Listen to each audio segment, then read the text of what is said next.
नमस्कार दोस्तों, आप सभी दोस्तों का हमारे चैनल पर बहुत बहुत स्वागत है।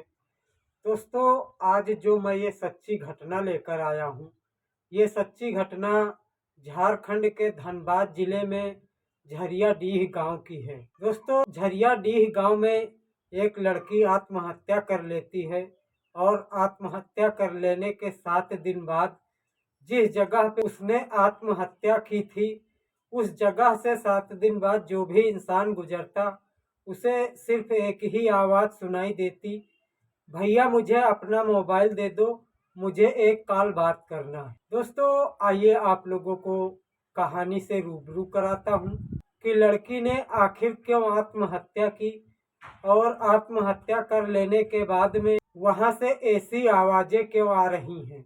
कहानी बताने से पहले दोस्तों, आप लोगों से ये आपका छोटा भाई हाथ जोड़कर विनम्र निवेदन करता है कि हमारे चैनल को सब्सक्राइब कर देना और मेरे वीडियो को एक लाइक कर देना, ताकि मेरा हौसला बढ़ता रहे और मैं इसी तरह की अनोखी नई नई कहानियाँ लेकर आता रहूँ। दोस्तों, धनबाद जिले के झरियाडीह गांव में एक लड़की होती है जिसकी उम्र 19 वर्ष होती है और उसी गांव का एक लड़का होता है जिसकी उम्र 21 वर्ष होती है। दोस्तों, लड़की पिछड़ी जात से होती है और लड़का जो होता है वो ऊंची जात से होता है। दोस्तों, वो दोनों एक ही कॉलेज में पढ़ते थे, साथ साथ पढ़ने जाते थे और साथ में ही घर वापस आते थे। दोस्तों, इसी बीच दोनों के बीच में दोस्ती हो जाती है और दोस्ती धीरे धीरे कब प्यार में बदल जाती है, इन दोनों लोगों को कुछ भी पता नहीं चलता। दोस्तों, अब वो दोनों एक जिस्म दो जान बन चुके, इतना उन दोनों में प्यार बढ़ गया था। लेकिन दोस्तों, ये प्यार हमारा गांव समाज और हमारे घर के लोग इसकी इजाज़त नहीं देते। उसी तरह दोस्तों, उन दोनों के साथ में यही हुआ। लड़की के घर वालों ने लड़की का काफ़ी विरोध किया और लड़के के घर वालों ने भी लड़के का काफ़ी विरोध किया और इन दोनों लोगों को दूर दूर रहने को बोला गया। लेकिन दोस्तों, जब सच्चा प्यार होता है तो चाहे जितनी बंदिशें लग जाएं, कुछ भी हो जाए, लेकिन वो रुकने वाले नहीं होते हैं। दोस्तों, इसी तरह इन दोनों लोगों ने भी किया। कुछ समय बीत जाने के बाद में दोनों लोग फिर उसी तरह से मिलते रहते थे, साथ में स्कूल जाते रहते थे। दोस्तों, फिर इनके ऊपर समाज का दबाव पड़ता है, घर वालों का दबाव पड़ता है, लेकिन फिर भी ये लोग नहीं मानते हैं। तो इस बार गांव के लोगों ने एक पंचायत बुलाई और पंचायत बैठाई। उस पंचायत में उस लड़के को भी बुलाया गया और उस लड़की को भी बुलाया गया। लेकिन दोस्तों, इस पंचायत में उस लड़की के साथ नाइंसाफ़ी हो जाती है, क्योंकि जो लोग पंचायत करते थे वो भी ऊंची जात के होते हैं। इसलिए उन लोगों ने लड़के का ही पक्ष लिया और लड़की को दोषी ठहराया। खैर दोस्तों, पंचायत ने फैसला लिया कि इन दोनों को अब दूर दूर रहना है और दोनों लोगों को मिलना नहीं है। दोस्तों, फिर कुछ समय बीता और ये दोनों लोग मानने वाले नहीं थे। ये लोग फिर चोरी छिपे कभी चौराहे पर मिलते थे तो कभी स्कूल जाने के बहाने मिला करते थे। दोस्तों, ये बातें फिर घर वालों को पता चली और घर वालों ने इन लोगों के ऊपर अब की बार बहुत ही दबाव डाला और दूर दूर रहने को कहा। दोस्तों, अब ये दोनों लोग काफ़ी परेशान हो चुके थे कि घर और समाज के लोग मान नहीं रहे हैं, अब हम दोनों लोग कैसे एक होकर रहेंगे। दोस्तों, अब दोनों आपस में सलाह करते हैं और कहते हैं चलो घर वालों की चोरी से हम दोनों लोग शादी कर लेते हैं। लेकिन ये बात दोस्तों इनके घर वालों को भी पता चल जाती है और अब की बार इन लोगों के ऊपर भी काफ़ी दबाव पड़ता है और दूर दूर रहने को कहा जाता है। दोस्तों, ऐसे ही फिर कुछ समय बीत जाता है। अब ये दोनों लोग काफ़ी तड़पते रहते हैं। वो अपने घर में तड़पता है और इधर लड़की अपने घर में तड़प रही थी। दोस्तों, फिर किसी तरह से ये दोनों लोग मिलते हैं और अब की बार बात करते हैं।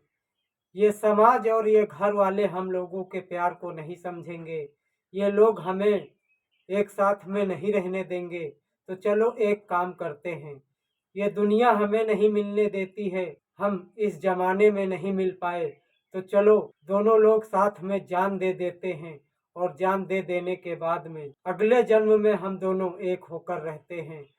अगले जन्म में तो ये गांव समाज नहीं रहेगा दोस्तों। लेकिन ये फैसला लेने से पहले लड़की एक बात कहती है कि हम दोनों आत्महत्या करने के पहले किसी मंदिर में चल के दोनों लोग शादी करेंगे, उसके बाद में ही जान देंगे। दोस्तों ये दोनों लोग तैयार हो जाते हैं और एक डेट निर्धारित करते हैं और कहते हैं उस डेट पर गांव के पास में जो झील है उसी झील पर हम दोनों लोग मिलते हैं।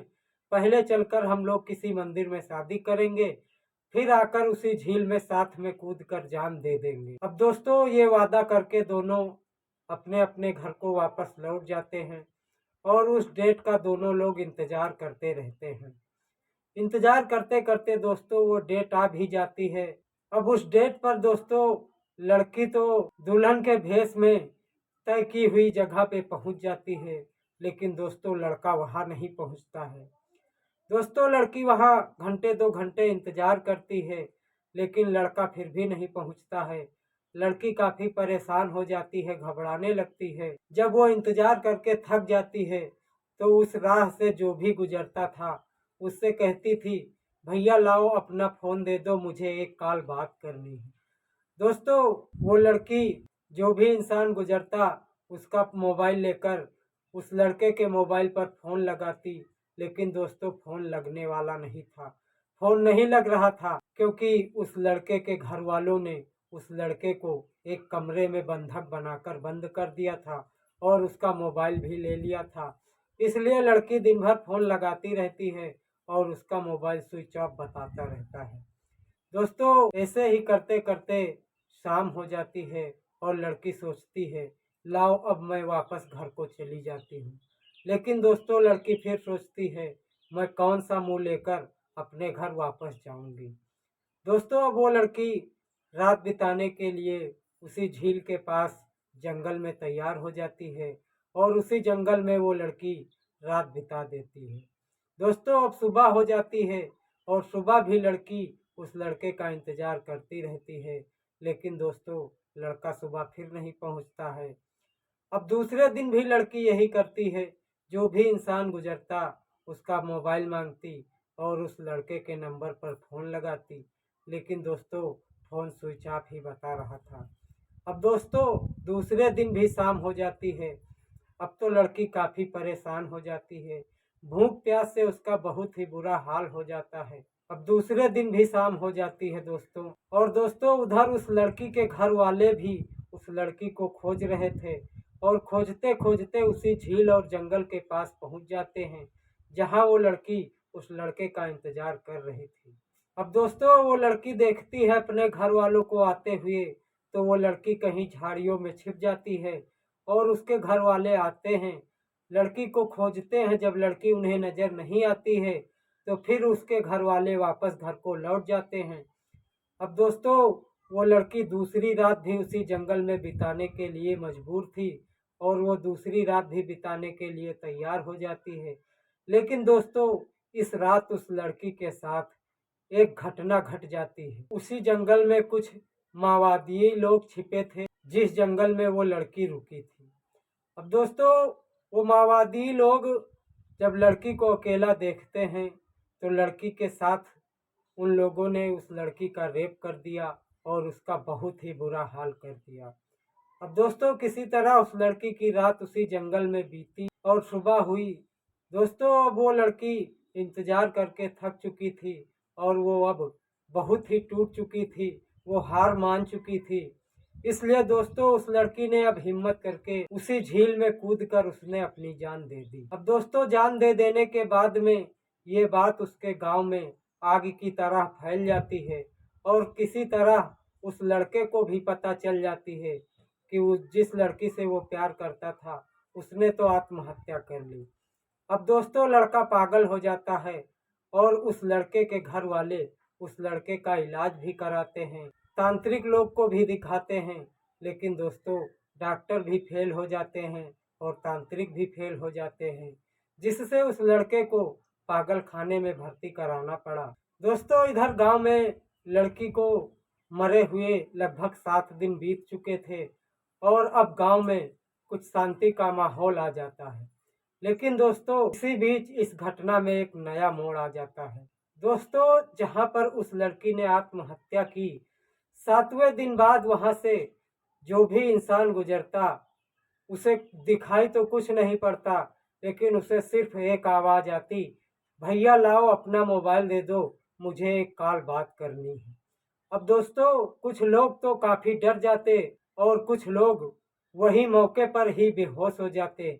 ऐसी ही कुछ जानकारी मुझे मिली है दोस्तों। दोस्तों तभी से वो लड़की की आत्मा वहां पर ऐसा बोलती थी, जो भी इंसान गुजरता कहती, भैया लाओ अपना मोबाइल दे दो, मुझे एक कॉल बात करनी है। दोस्तों इस घटना को सुनाने का मेरा कोई गलत उद्देश्य नहीं है और ना ही मैं किसी के दिल को ठेस पहुंचाना चाहता हूं। दोस्तों मैं तो आप लोगों को सिर्फ जागरूक करना चाहता हूं, ताकि आप लोग जहां भी रहें सुरक्षित रहें और अपने जीवन में जो भी निर्णय लें सोच समझ कर लें। इसी के साथ दोस्तों इस वीडियो को समाप्त करते हैं।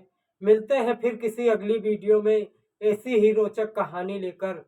तब तक के लिए जय हिंद, वंदे मातरम।